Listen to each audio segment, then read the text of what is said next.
Have you seen the food lines that are now popping up all over the country, even the more so? Shalom, this is Paul and Yahshua. Welcome again to The Rock. We're going to talk about food again. It's amazing. It is absolutely amazing, I believe, that the food lines are that big. It's absolutely amazing that people have not taken the precautions of putting back food or growing food. You know, people would rather have that nice big gazebo in their backyard rather than produce or grow food. Seeing mile-long lines in mostly, I think everyone I've seen was in these large reservations. Seeing those mile-long lines, I mean 3, 4, 5, 6 miles.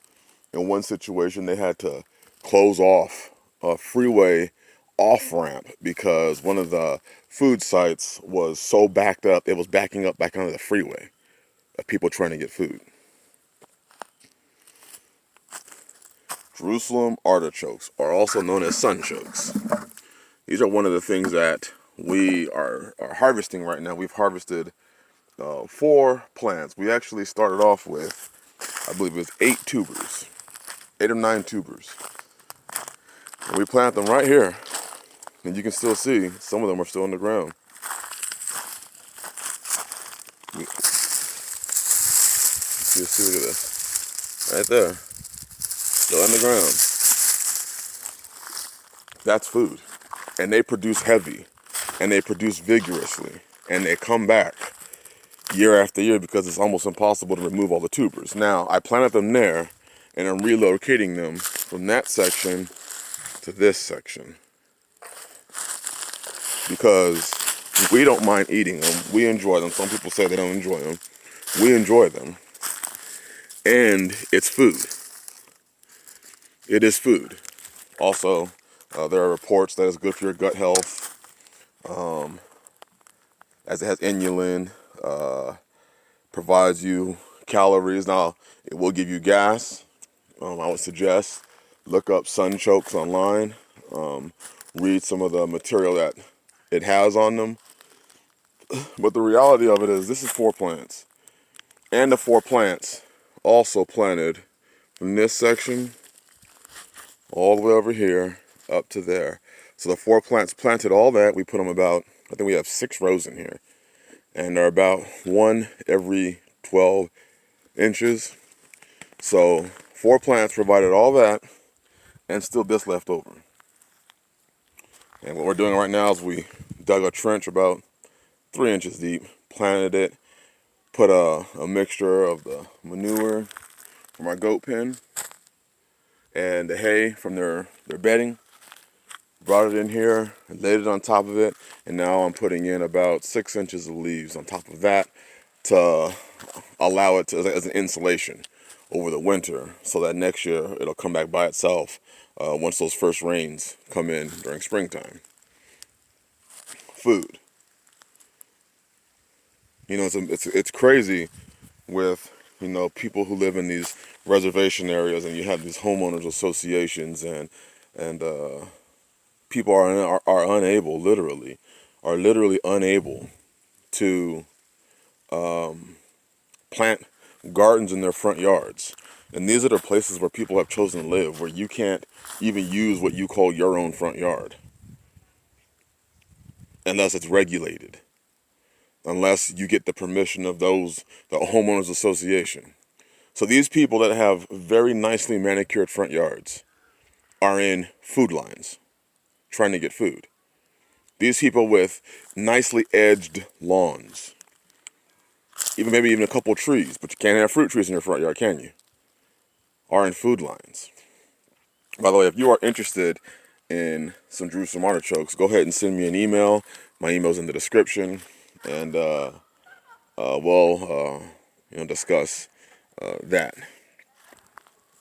But it's amazing. Now, I do have some turnips here who made it through last year. Then I have a random onion that made it over the last 2 years. But isn't it amazing that with the situations we have today, people are in food lines.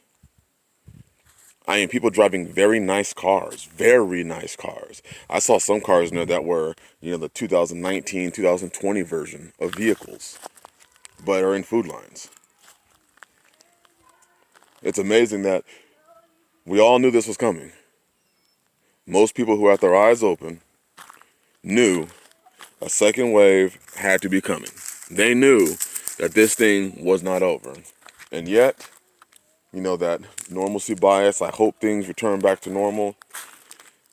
And even if you did hope things were going to be turning back to normal, why not take the precautions of planting some food? Hey, hush! Of planting some food. Why not take the precautions of preparing for your household? Because now, with the size of these food lines and the things that are taking place, it just looks bad.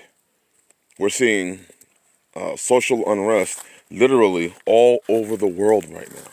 Guatemala, Bolivia, Argentina. We're seeing wars or the threatening of wars popping up. Ethiopia. We're in a very interesting time. Food is the one thing. Food has always been used as a weapon. It is the primary weapon. I know if many of you have ever studied war, and I'm a big war buff, so I've studied a lot of the wars, and I studied a lot on it. I'll just say that. I studied a lot on it. It was required studying in my upbringing. My mother made me study it. But during the Battle of Stalingrad, World War II, one of the reasons why the Germans could not win the war was the harsh winter and supply lines being cut off by the harsh winter. And with those supply lines being cut off, the food was cut off. You should see some of the things that they were eating during the siege of Stalingrad. You should see how they survived. Now, I don't think it's going to get that bad here. But food is always a weapon, and the lack of food it tends to be what can destroy whole armies. It can destroy advances into locations. It can destroy the people's ability to fight, to resist. If people don't have food, their ability to resist is gone. Because at that point in time, they're just trying to get food. They become the Walking Dead. People walking around literally searching for something to eat. Literally searching for food. And now we have those lines lined up, miles long, and still that normalcy bias is still here. It's sad. I would hate for it to take a person to be in the food line for them to open up their eyes and say, hey, this is not good. I need to make sure that I have some. You can plant these in 5-gallon buckets. You can plant potatoes in 5-gallon buckets.